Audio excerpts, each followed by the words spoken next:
let me take the privilege to introduce the speaker for today.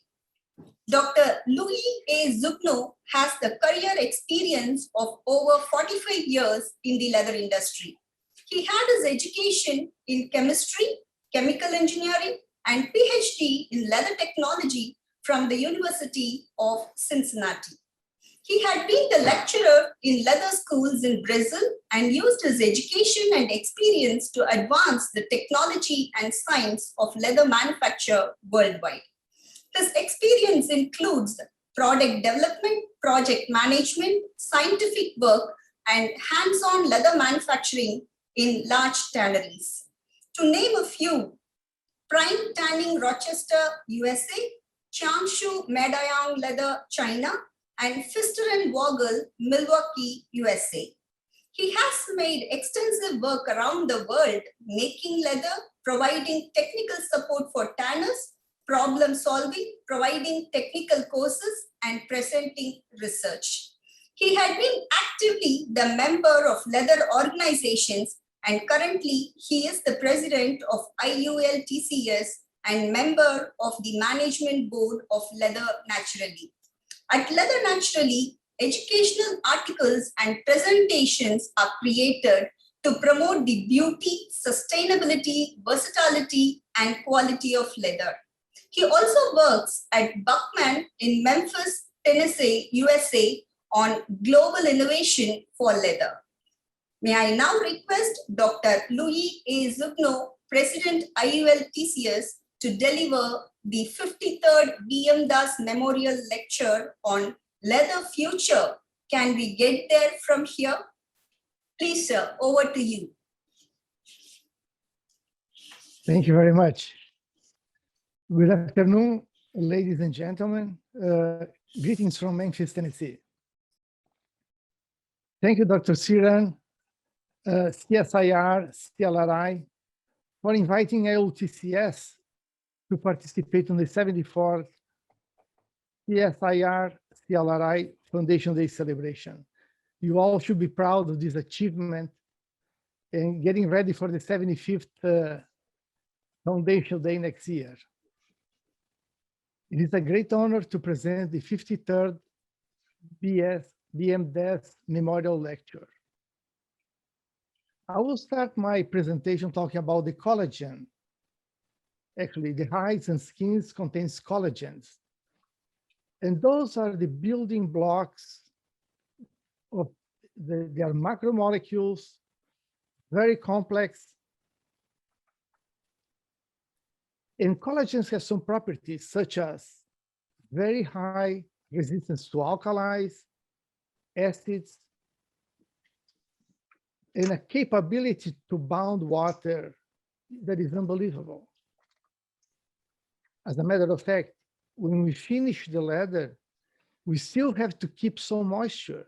We still have to keep some water in the molecule, about 12 to 14%, in order to keep the leather. If we drop the moisture to 0%, we don't have leather anymore. So this is a very important property of the collagen. But there's another one, another property that is the biggest challenge that we have for the tanners. The collagen is very unreactive. We tanners are working for thousands of years trying to break this nature-built unreactivity of the collagen. Collagen was made unreactive for a reason.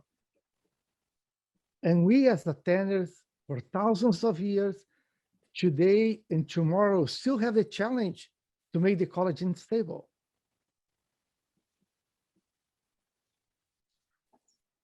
Now, I'll talk about the title of my presentation. If you go in the New England area and you go to remote locations and you ask for directions, you may have the following answer. You cannot get there from here. What it means, the road you are in is the wrong road. You have to go back, you have to turn right or left, but you are in the wrong road. And this is a part of my discussion here. I'm going to talk about three topics, three roads of the leather industry. I won't be able to talk about the whole leather industry, but I'll select the three topics, talk about the challenges, some thoughts, some inspiration about those areas. And the first one is the innovation, research and innovation. When we look at the leather industry, for example, some parts of our process, liming and deliming with ammonium salt, we have been doing this for thousands of years. Even the Romans have in their books notes about the ammonium salts used on the tannage. Then we came with the sulfide and chrome, that's more recent chemicals. I've been in the leather business for 45 years, and I saw changes on the chemistry. For example, we used to use mercurials, pentachlorophenol, chlorinated solvents, very nasty solvents that today we cannot use. But still our industry needs to change. We have to use less chemicals. I think if we go from the beginning to the end of the process to leather manufacturing, we have about 100 chemicals or more. So there's a very big need to do research on chemicals for environmental issues, regulatory issues. And one of them is water. Water is the biggest chemical we use on the leather industry. We need to understand more the role of water. And I'm going to talk more later on about some other items that are related to the water. Other industries have been through the roles that we have now, and they have changed. So it's not impossible to make the changes that we need for the future regarding to the chemicals, innovation, and research. We have to benchmark other industries that went through the same road before. And going back to tanning, the stabilization of the collagen is something fascinating. Until today, we don't really fully understand. For example, on the speed of the reaction, chrome reacts very quickly to make the tannage. If we make the proper complexes, and I have done a lot of studies on this. If you have the proper tannage, chromium complex, with the proper height, you can tan the leather in very few minutes. Then you have vegetable tanning that is much slower process because it's diffusion of larger molecules inside the structure of the hide and skin. And then aldehyde. Aldehyde reacts very quickly. Associated with that, we have the leachability, how much of the chemicals, the tanning chemicals can move. We know aldehydes fix very well to the collagen, to the amino groups. The vegetable tannins can migrate. If you just put a piece of vegetable leather in water, eventually going to remove the tanning materials. Chrome is the same situation with acids or very powerful alkalis. We can remove the chrome from the leather, from the collagen itself. So there's a room for research, and we were not being able to break this nature resistance that the collagen has to be reactive. Years ago, somebody came, actually it was a German company called Hecht, came with a brilliant idea of having a compound with aldehyde group and a carboxylic group.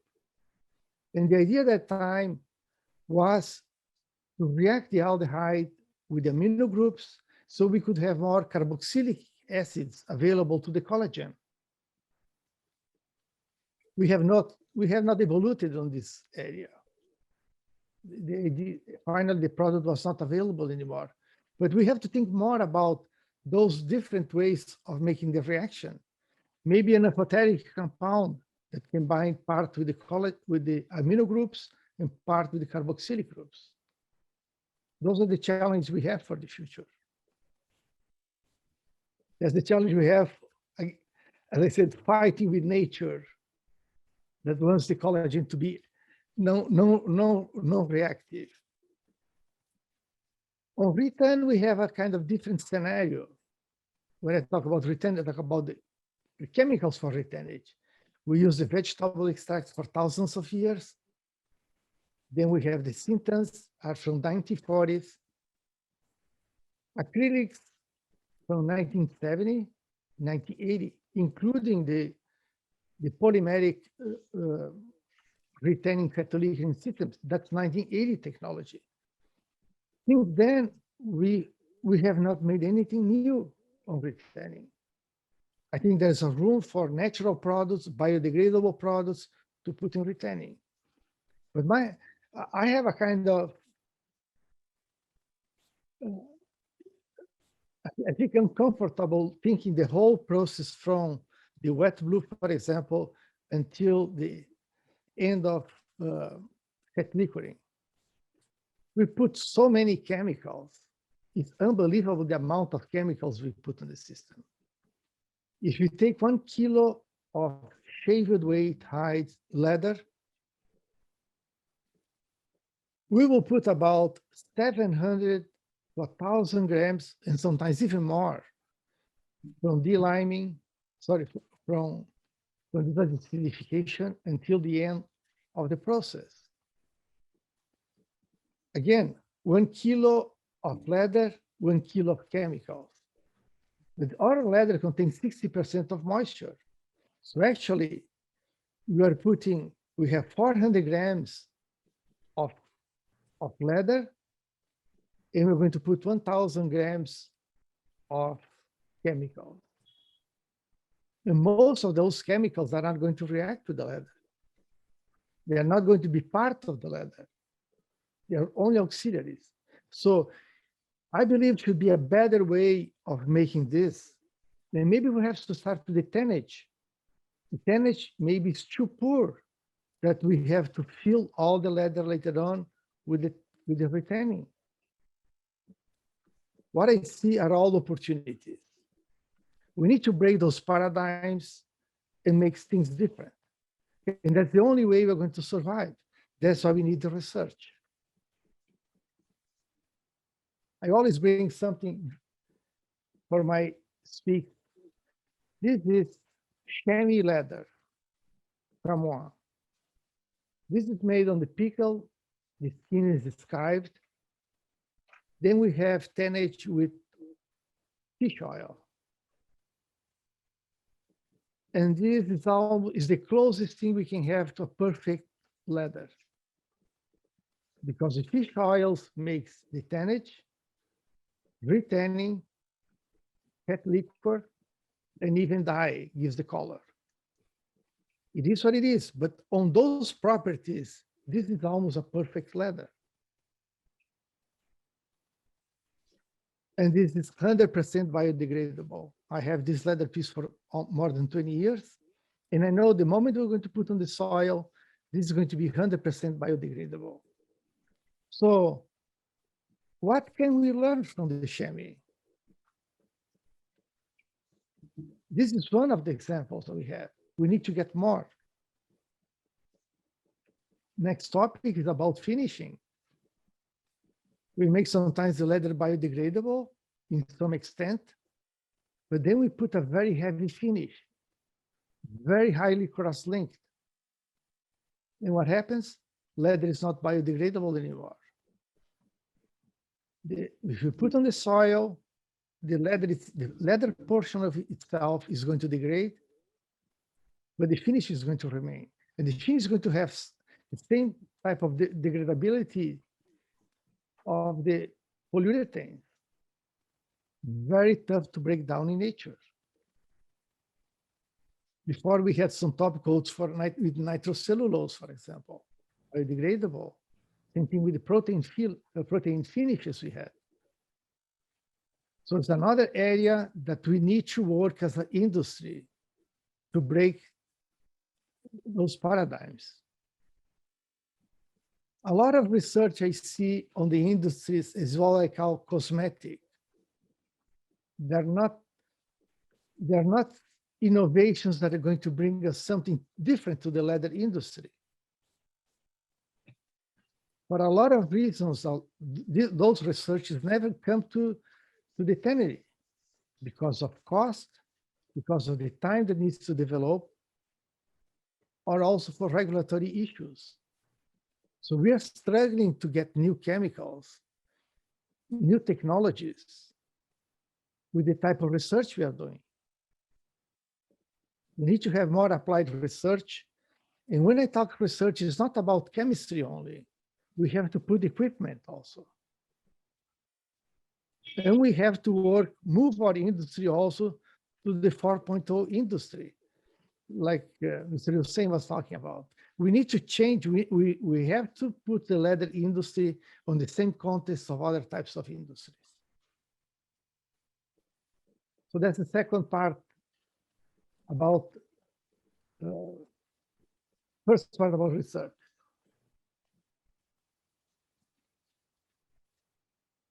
Let's move now to education. When we look at schools, we have a lot of schools, we have very nice labs, and those are easy things to build. The challenge are the students and the mentors. And I believe mentorship is one of the important things we should have for our industry. Membership is knowledge, is the motivation, and also educate the people outside the technical part, educate for the people to build a career in the leather industry. I have not seen any successful school that does not have mentors. Okay. In 1974 was the first time I did my first training on leather technology, and I met a German leather technician. And he told me that 1974, 40% of the graduated from the university for the school in Germany, that later I found was Reutlingen, 40% of them never followed the leather career.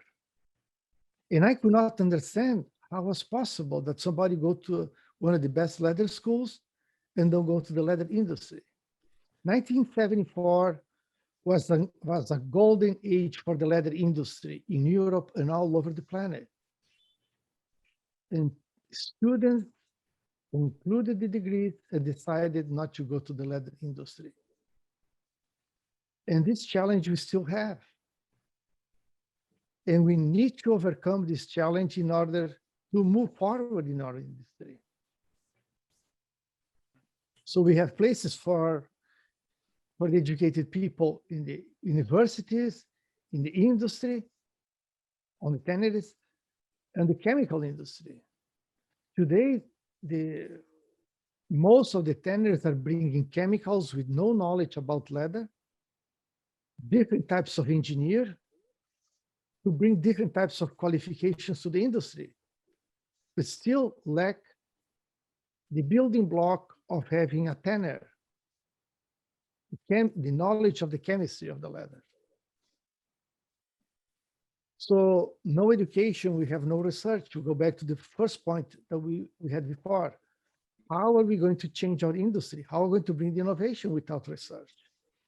And this part, the PhDs and the masters play a very important role. The higher education brings us the creativity, the scientific method to achieve our goals. It's very important that we have a solid program of master and PhDs for our industry. I really don't believe that we can progress without education. This is something that we need to deal, and we have to deal quickly. When I look at the leather schools that we have all over the world, there's a mixture of capabilities of different schools. We have schools in India, Brazil, Spain, UK, Italy, Bangladesh, France, China, Turkey, and New Zealand. We have, in some cases, beautiful labs. And sometimes the equipment is not working. And I have seen cases where one or two pieces of equipment were never connected to electricity. Money is there. That's why I said from the beginning. Labs, buildings, this is the easiest part. The mentorship, the people that are going to carry the piano that we need for the future.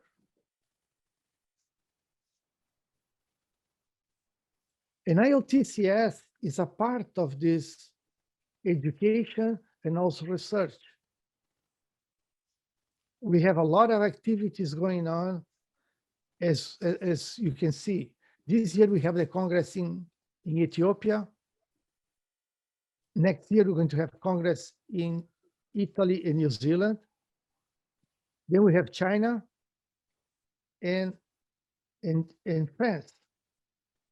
That's the opportunity that, and also we have a lot of regional congresses. That's the opportunity that we have to bring the innovation, the education, the science, because those congresses are the best that we have on the leather industry. That's why I always motivate everybody to participate on those IULTCS activities. The other activity we have in IULTCS is the Young Leather Scientist Award. We have been running this award for 7 years. And I would like to have more participation. We don't have enough participation. We have one grant for machinery and analytical equipment, something non-chemistry related. For 2 years, we could not give the award. This means we don't have young scientists working on these areas, or they're not applying, but we need to get people to work on machinery, analytical methods. That's why IULTCS is there to help people to bring the skills and also to reward the students. And the third part of our journey here is the identity of leather. How are we going to defend the name leather? People use and abuse the name leather. PU leather, vegan leather, mushroom leather, pineapple leather, apple leather, and so on, so on, so on. Those are not leathers. We are losing our identity here. People are misusing something that by definition can only be made by hides and skins and using for something else. And when the thing happens, we lose. The whole leather industry loses. We had disruptions in our industry. And I'm going to tell 2 of them. Since I started on the leather industry, there are 2 items that we always said about leather. One was, we will never throw away a hide or a skin. We will tan everything. The second one was leather hides and skins are in limited supply. So when the demand goes up, we increase the prices and everybody is going to buy. All those things did not happen. So, excuse me for a moment, I have to do something here.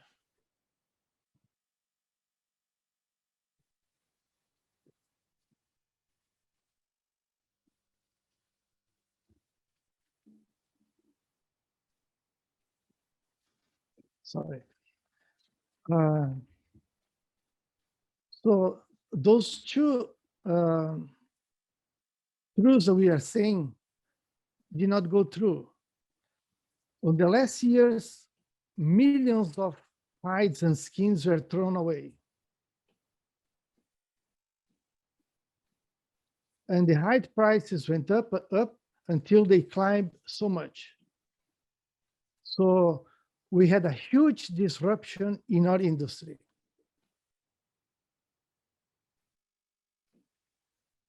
There's a still big challenge about what is leather. Is the byproduct of the leather industry or not? See, when we have a hide or skin, it has already built in the carbon footprint, the energy, everything is already built in. And we have a choice to either use it or discard, dump on the waste. This is the choice that we have today. And this we have to change. The other item we have regarding to this is ability.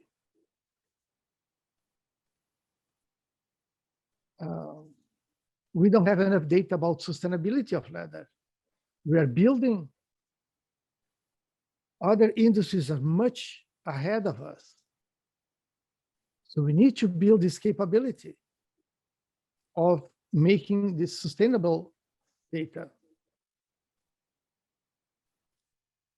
And we have a lot of lies about of industry in the news, in the data, on the expertise. A lot of people claim to be experts on this area, and they do a huge damage. A lot of groups are working against those fake news about the leather industry. But this is not enough. It's not being enough. We need to start to educate the young generations about leather. I think most of the people that participate here in this meeting knows leather is part of our lives, not for the young generations. People want colors. They don't think about all the value that we have built on the leather, that leather can be, has the second use, can be repaired easily, and has a very big sustainability profile. And so what is very strange also, I met one of leather suppliers that, and he was so proud of showing me a shoe made with leather that looks like synthetic. He said, look, I have achieved to make the leather look like synthetic material. That's what we have today. Can you imagine that we have to make leather to look like synthetic, to have some more value? It happens, okay? We have tanneries today that are on the 21st century as industry, as technology, and all the things that they do. Other tanneries are still on the 1900s. And this is a big problem for our industry. The weakest link we have in our industry make us very vulnerable.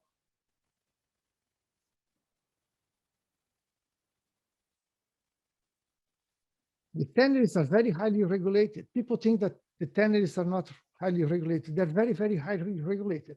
All the chemicals that come in have to be regulated. The process inside the tannery has to be regulated. And finally, our leather has to be regulated. There is a lot of regulatory issues on the product when it goes out of the industry. And then all the wastewater, the emissions, and the solid water have to be regulated. So we are not on the old days anymore. But this doesn't show. We are losing every day the battle with the synthetic materials. That's why we need to build the identity and bring against the value of the leather.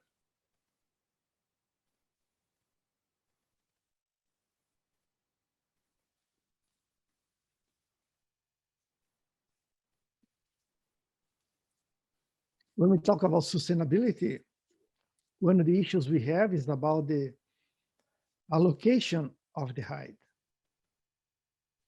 When we look at the animal, how much of the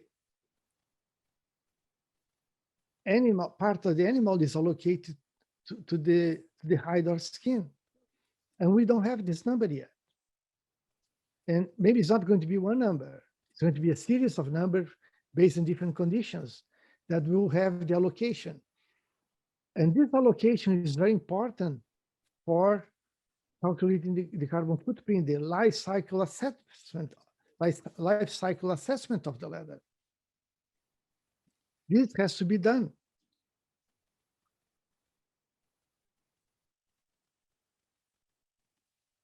There's still a huge belief that animals are killed for the hides and skins.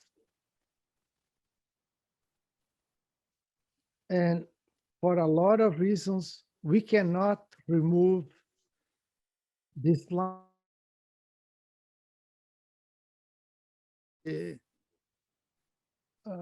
Exotic leathers that belong to this group, but all the other types of leathers are not. The animals are not raised for the hides and skins. So this is the third road I'm talking about. I'm very optimistic about the future of the leather industry. I believe that when this pandemic finishes, we're going to have a renaissance, a renewal of the nature, of the beauty of the things. And leather can be a very important part of this. So that's why I'm very optimistic. But then comes back the question, can we get there from here? Can we get to the future of the leather from here? We need to change a lot of things. We need to work together. We have to have the courage to change things. That's why innovation, education, all things come together. We have to have dreams about our future also. Because if we don't have dreams about our future, they're never going to come. And lastly, we need to have the motivation. Talking bad about what is going on does not help us. We need to work harder, motivate the people, and make the changes. Those are the three roads that we have to walk. And I believe if we really move forward, we're going to have a very bright future for our leather industry. And my last words are, keep tanning, keep tanning. Thank you very much.